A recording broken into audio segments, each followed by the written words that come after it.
Welcome to Salesology, conversations with sales leaders, the art of faster, easier, more profitable sales. When you're ready to transform your sales for today's transforming market, we've got you covered with your host, the queen of cold calling and founder of Salesology, award-winning author, speaker, sales trainer, and coach, Wendy Weiss. Hi, welcome to Salesology, conversations with sales leaders, the art of faster, easier, more profitable sales. And I'm your host, Wendy Weiss. I am the founder of Salesology and the Salesology Prospecting Method. I'm also known as the queen of cold calling. And today, our very, very exciting guest is Allan Schroeder. And Allan is the vice president of sales at the Inside Out company. And he is also a retired Army colonel with 30 years of service. I'm going to have to ask him about that. He is the former president of an insurance agency, and that is actually where I first met Al. Full disclosure, former client. And he is also the president of a property management company. He's a small real estate investor. He is the founder of 2 small businesses, and he helped create a not-for-profit to support veterans with PTSD. That's Eagle 6 Adventures. So I'm going to have to ask Al about all of this. Welcome, Al. Hi, Wendy. Nice to see you again. Yes. Well, actually, we are seeing each other for the first time on Zoom, although we talked on the phone frequently for many years. We did. Yeah. So let's begin, as we usually do at the beginning.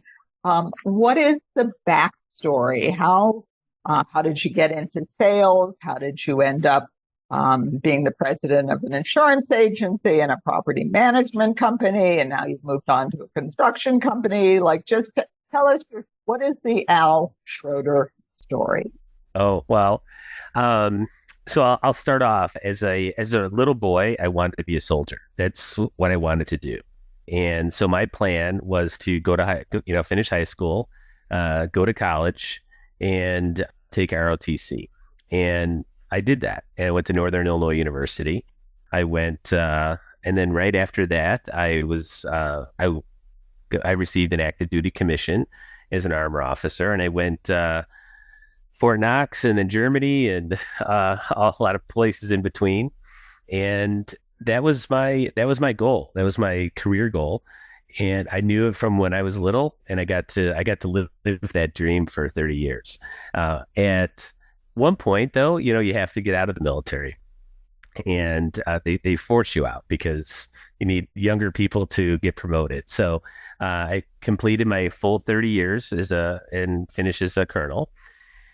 And the short part of that story is that I knew the owner to the insurance agency and property management company, and he had contacted me and asked me to come on board as initially as the chief operating officer, and then I became president of the companies. And, wow. And it's interesting because people think, oh, well, you didn't know anything about insurance. You're an Army officer, or you didn't know anything about property management. And in both of those roles, it's operations, but it's also sales, especially the insurance agency. But in the Army, I did learn how to sell, believe it or not. And because you have to sell yourself and your unit, and how the Army allocates resources sometimes is based on you have to prove that you're going to use the government's money effectively. And so I learned early on in my Army career that you have to have a way of presenting an idea and convincing others that they want to invest or spend money with you. And so that's where I learned sales, essentially, in the Army, which sounds really odd, but it's true. And then when I went to the insurance agency and property management company, I had to focus on sales, obviously. And there was a reason that the owner asked me to come there, because they needed to improve their sales performance, and in both companies, as well as their operations in both. And so that's where I just applied the leadership and sales training that I had, that I kind of learned along the way, to now a different industry, and now a completely different industry in insurance and property management. And solid leadership and understanding the sales process, and really sales is about how people think and how their emotions. And so understanding that process and how it affects individuals and humans really is applicable across literally, from my perspective, any industry, whether it's the Army or insurance or property management, or now construction sales. Well, I have a question about this, because it's something I've often wondered about. My background is as a ballet dancer. That was my first career. And I kind of imagine, although I've never been in the Army, I would imagine it's kind of similar in that when you are a dancer, the teacher or the choreographer tells you what to do and you go do it. Right. When you are managing salespeople, you tell them what to do. Maybe they don't, maybe they do it, maybe they don't do it. Right. First of all, would you agree with that analysis? And if you do, how do you navigate that? Well, maybe they'll do it or maybe they won't do it. So it's really interesting, right? So the Army does have, and people in general think that the military is an organization that you tell someone to do something and they automatically go do it. And the reality is that people do what leaders lead them to do, right? It's not just ordering them. And so you really have to set the example with your own personal, you have to do the same things you expect your soldiers to do. On the insurance side, I had to go on sales calls. I went and sold insurance along with them. Property management, I did the same thing. So you lead by example. And generally speaking, I found it to be a little bit more difficult in the civilian world because people have different motivations. And it's not about the discipline of doing what you're told. It's about your focus.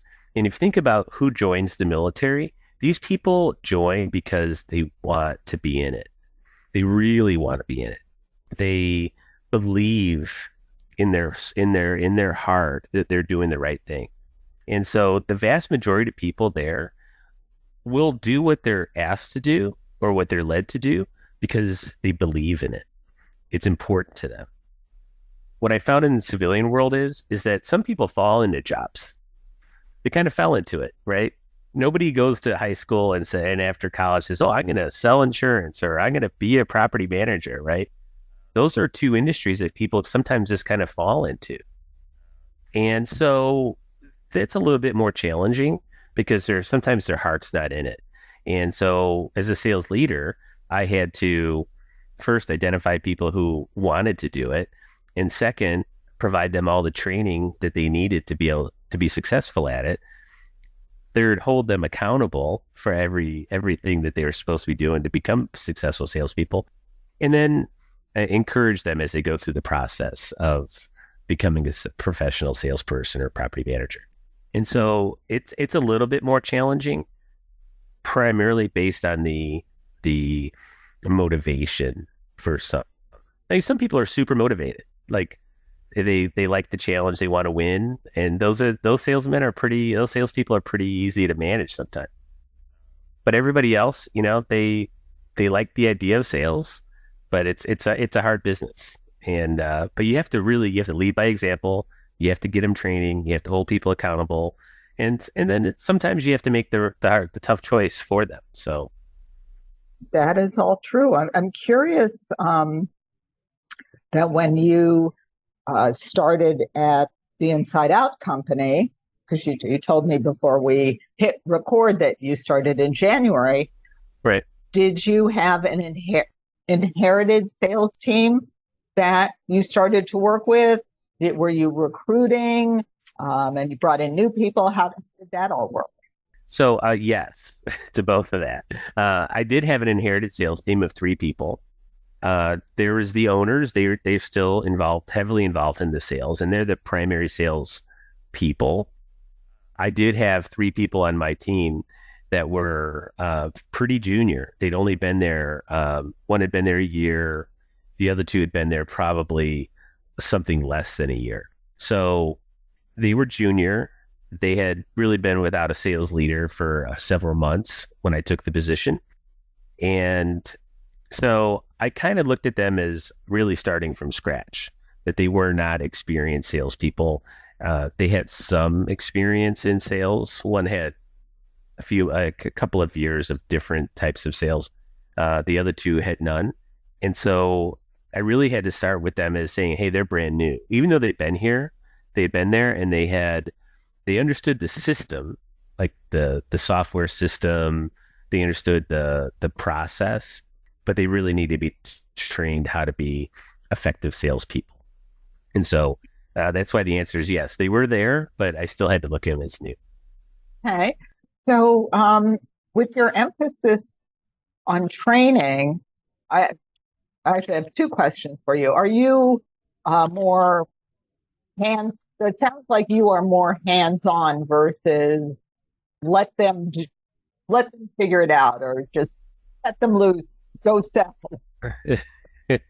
So I'm kind of all of those things, right?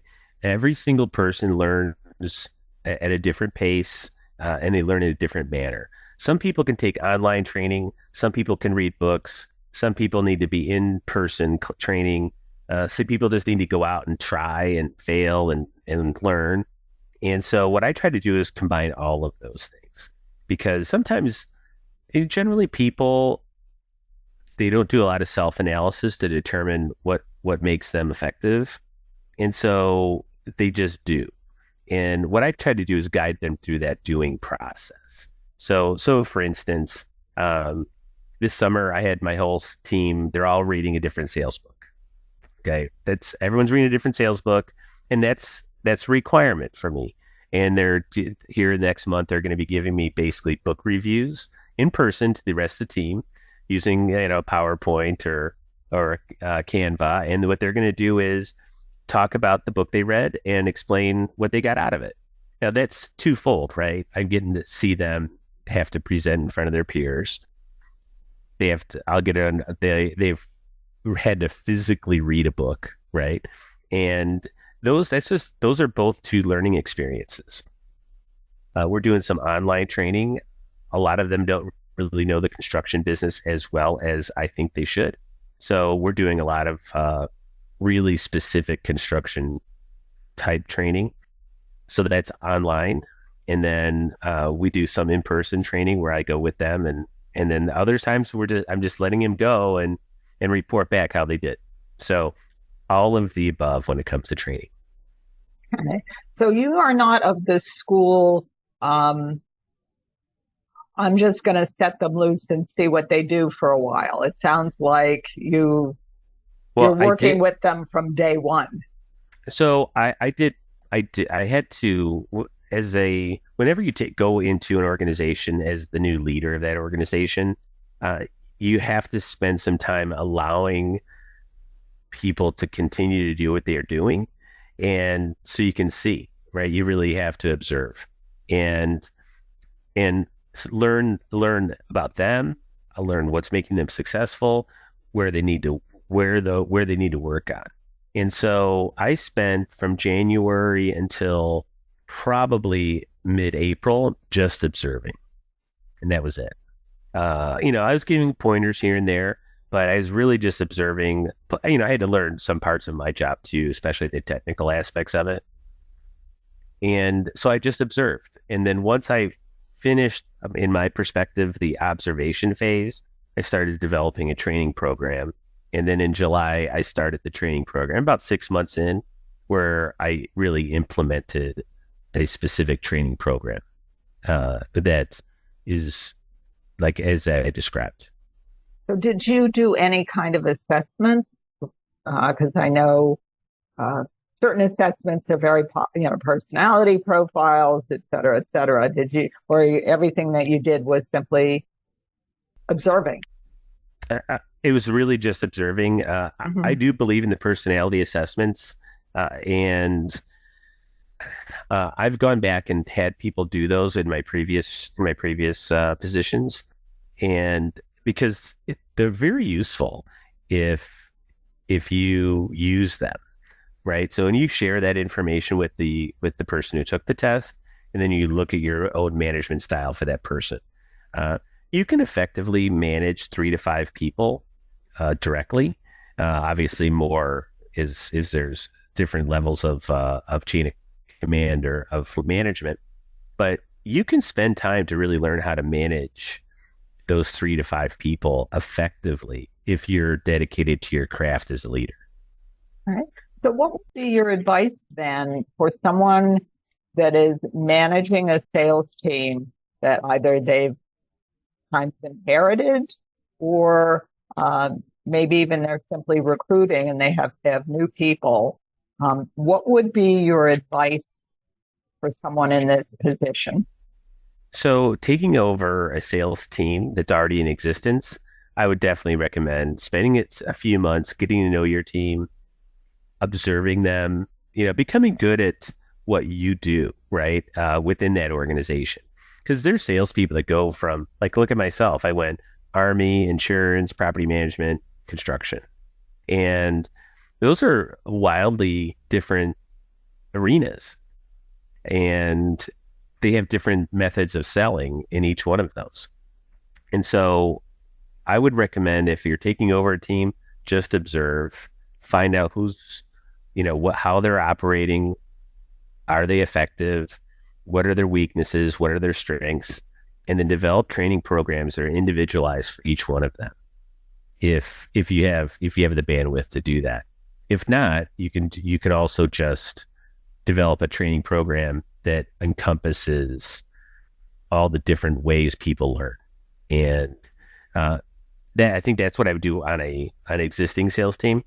If you were to start creating a sales team, I would definitely recommend hiring or using a personality software or personality testing to find the right people. And it's not just, this is a very interesting story.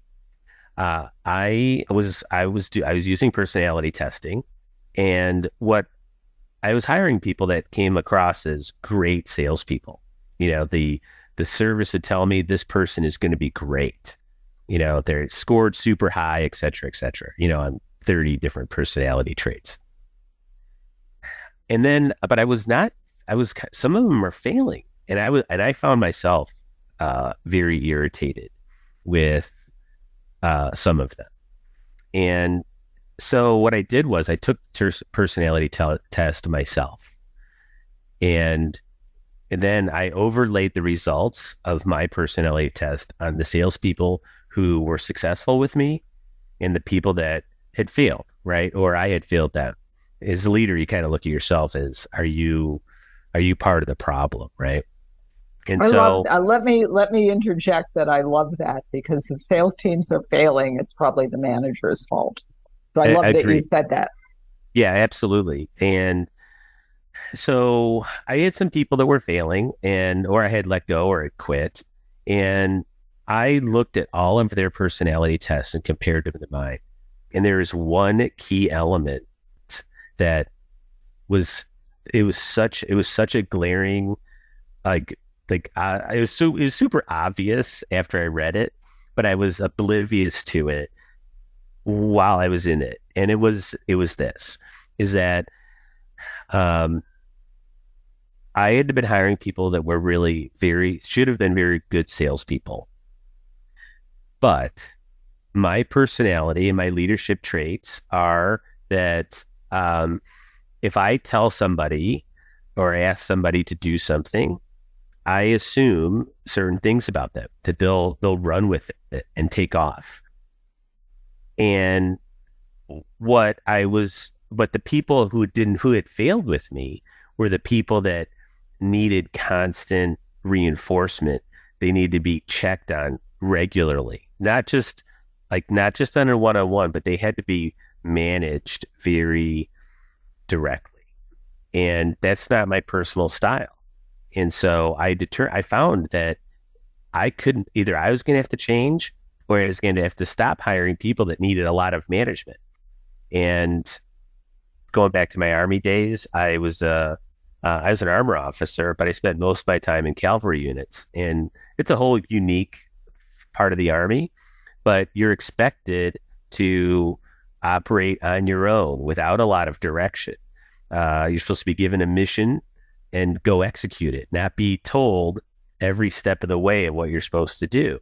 So that fit well with my personality. And that's how I continued to lead. And I couldn't lead everybody in that manner. So I had to go out and look for salespeople that could operate versus in a lot of direct supervision. So if you're building your own team, ask yourself who you are first, and take that test yourself and really analyze it. You have to be self-aware and have the emotional intelligence to understand that not everybody's the same. Not everyone's going to act like you. Not everyone's going to be like you. And that you have to understand yourself. Well, that's really amazing and wonderful that you figured that out. That's very cool. It only took 20 years to. But you got there. You got there. I wish somebody had told me that years ago. Well, now you're sharing your wisdom with our audience and maybe saving someone 20 years. Right. So we are going to pause now for a word from our sponsor. When we come back, I'm going to hold Al's feet to the fire because I want to know what drives Al crazy about managing a sales team. And I also want to know about Eagle 6. Okay. So that's when we come back. But now a word from our sponsor, Salesology 3X Appointments. You know how frustrating and stressful it is when you leave every sales meeting wondering if your sales team knows how to sell because they're not selling and all you ever hear from them are excuses? They blame your marketing, they say you need to do social media, and they say you need a new website. You know something's wrong, but you don't quite know what it is, and you're even starting to wonder if it's you. You don't have a lot of options. You could fire them all and start from scratch. That would be expensive, and you're really sick of waking up in the middle of the night wondering how to fix it. Well, imagine instead that you have an easy-to-use, replicable system that ensures that your team can easily schedule qualified appointments. And imagine that your team is excited and motivated. No more excuses, and you feel good. Salesology 3X Appointments can make that happen. If you are a business owner or a sales manager with an underperforming sales team, let's talk. Click on the link to my calendar that's in the show notes, schedule a time, and I look forward to meeting you. And we are back with Allan Schroeder, who is the Vice President of Sales at the Inside Out Company. And I want to know, Al, what makes you crazy about managing a sales team? We've been talking about the good things and the things they've learned and the things you've learned. What makes you nuts? What makes me nuts? That's a good question. And it kind of goes back to what I was saying before the break, is that it's very, even if you really understand yourself, it's sometimes very frustrating to not get other people to see what they're doing, right? And so I would say that my most frustrating thing is that the inability for a salesperson to really self-analyze. They really have to self-analyze. What are they good at? What do they do poorly? And then work around those things. Like actively identify and get better in the things you do poorly. But sometimes we do things poorly that are just part of our personality, right? They're just like some people have a lack of attention to detail. And so if that's the case, you have to really strive to have attention to detail, but maybe you're never going to get good at it, but at least acknowledge it and, work around, or develop a system that allows you to perform better. But, that's probably, and then the other part of it is I think that people keep doing what they're failing at, especially when it comes to sales. They keep repeating something that isn't working instead of analyzing and saying, maybe I should stop doing that, right? When it comes to like cold calling, that's something that you worked on with us years ago. And, people wanted to avoid it. They didn't want to do it. They just couldn't embrace it, but it works. It really did work if you followed the steps that they were trained to do. But otherwise, they'll just keep doing the same things over and over and over. I'm going to go on LinkedIn and find people, right? And I'll hear that every single week from a salesperson. Like, how about you just pick up the phone, right? And so, that's kind of the frustrating thing is people not self-analyzing and then making adjustments. And isn't that, I believe it was Albert Einstein, the definition of insanity is doing the same thing over and over again and expecting a different result? Right. Exactly. Yeah. And that is very frustrating. But you got to coach people through that. And that's what the sales leader's responsibility is to see what that they have this blind spot and then work with them on it and try to get them to move past that or get better at it or just acknowledge it and stop doing it, right? Yes. Well, I guess the issue is salespeople are human beings, and sometimes we just don't see what's in front of our face. And sometimes we need the help of that coach, the sales leader, someone to say, well, hey, what if you did this other thing? Right. And I think that's the real role of the sales leader to really, there's going to be super top performers, right? There's going to be that 10% of the people that are in your sales team that are just great. They're going to sell, and you just have to kind of manage that, right? They're going to do great. Then there's that bottom 10 or 15% that they're never going to make it, and you have to make the right choice on that. But there's that big group in the middle that's okay. And I think as a sales leader, if you can get that group in the middle that's just okay to move just a little bit toward being better, the company's sales will explode because you're not going to get more out of the top guys. They're already the top people. They're already working at 100%. They're doing everything they possibly can. But if you can get that group in the middle to be more effective, even a small adjustment, a 5% increase on every single salesperson in the middles on their numbers is a huge number for the company. And so, that's I think that's where the sales leader really has to focus is on that middle group. You want to keep them. You're not going to get rid of them, but you just got to move them forward. Just move them forward. So I do have to ask you, because you helped to create a not-for-profit to support veterans with PTSD, Eagle 6 Adventures. So tell us about Eagle 6 Adventures. So a friend of mine that I'd served with in the Army was close to getting out, and he honestly had some pretty severe post-traumatic stress disorder. And we were talking about what he was going to do after the military, and we started kind of spitballing ideas. And he said, I just want to give back. I really want to give back to the people that have suffered like I have. And so he has a really nice house in Florida, has a boat. It's called Eagle 6 Adventures.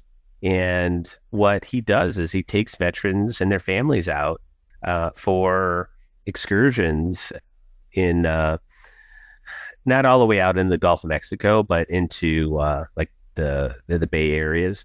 And it can be a half day or a full day or sometimes whole weekends. And he does a few other things as well. But he really wanted to give back to people, first responders that had PTSD. And so he does this, and it's free for the veterans and their families.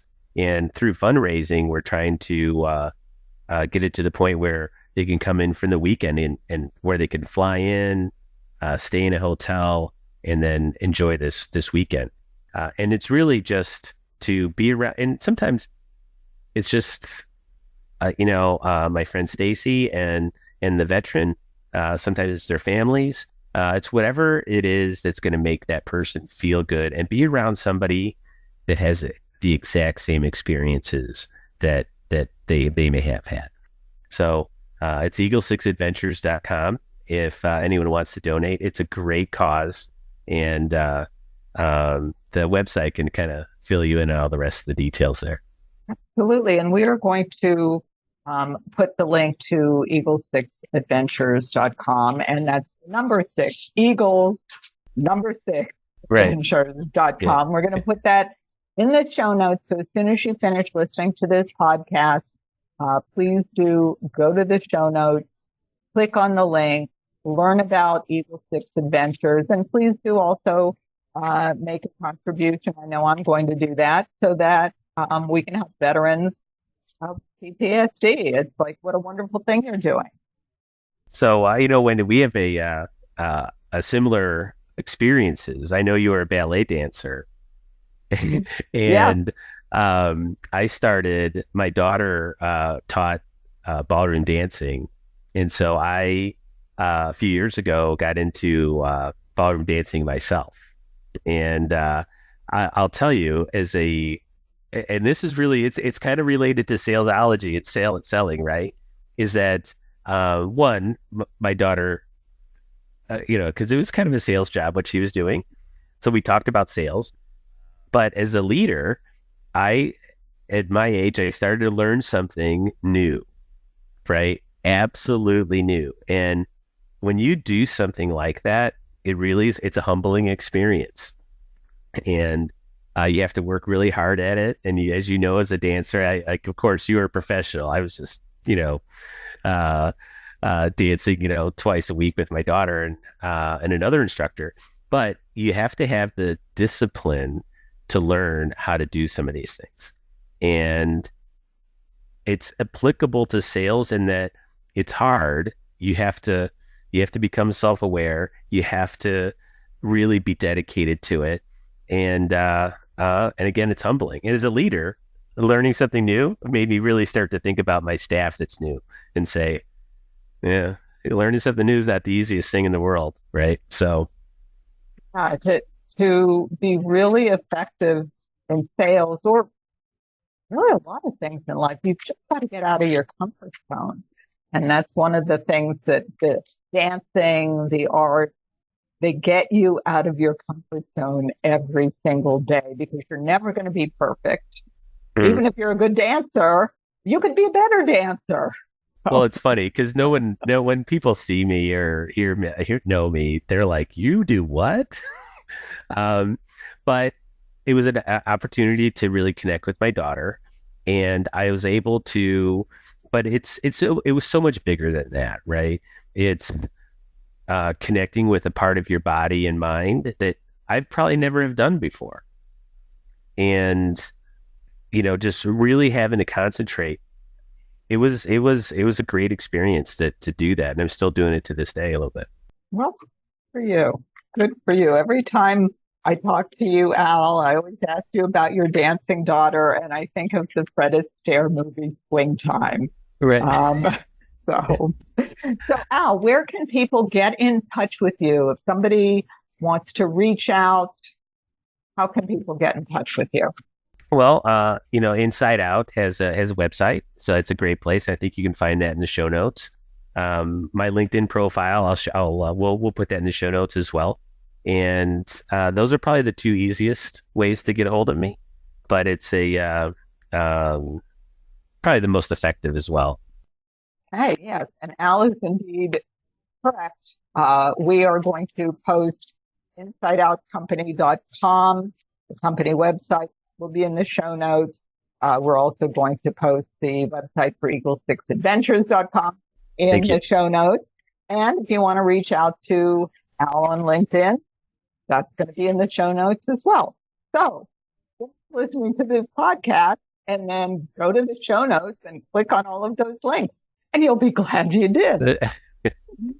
So you have been listening to Salesology Conversations with Sales Leaders with my very special guest, Allan Schroeder, who is the Vice President of Sales at the Inside Out Company. And if you have found value in listening to today's podcast, then please think about one business owner or one sales leader, one sales professional, somebody that you think might also find value in listening to this podcast, and please share the link with them. And until we meet again, visualize yourself surrounded by cash, really large bills. You've been listening to Salesology, Conversations with Sales Leaders, the art of faster, easier, more profitable sales. Be sure to follow so that you don't miss a single episode. And while you're at it, please leave a rating and review, and be sure to share it with your friends. Tune in every week for more exciting insights and wisdom on transforming sales. And until next time, visualize yourself surrounded by cash, very large bills.